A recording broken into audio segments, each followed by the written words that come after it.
আমরা সন্ধ্যার সময় খবর পাই যে এখানে বট্টপুকুর দুর্গাপল্লী একটা জায়গাতে একটি লোক ফাঁসিতে আত্মহত্যা করেছে। সেই সংবাদ পাওয়ার ভিত্তিতে আমরা সেই এলাকাতে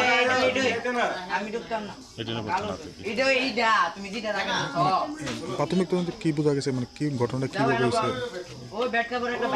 প্রাথমিকভাবে আমি ডিজিস্টের মার সঙ্গে আলোচনা করে জানতে পারলাম যে কথা বলছিল যে সে যে কোনো সময় ফাঁসিতে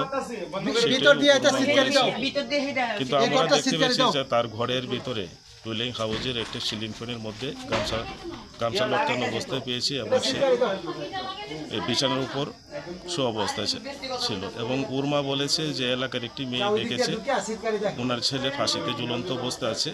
পরবর্তী সময় গামছা থেকে ফসকে বডি নাকি বিছানার উপর শুয়ে আছে।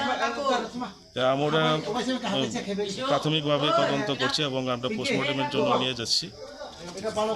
পোস্টমর্টমের রিপোর্টে যা হবে দেখা যাবে। হাতের মধ্যে একটা আঘাতের চিহ্ন দেখা গেছে, এটা হ্যাঁ সেটাও দেখতে পেয়েছি। তার বা হাতে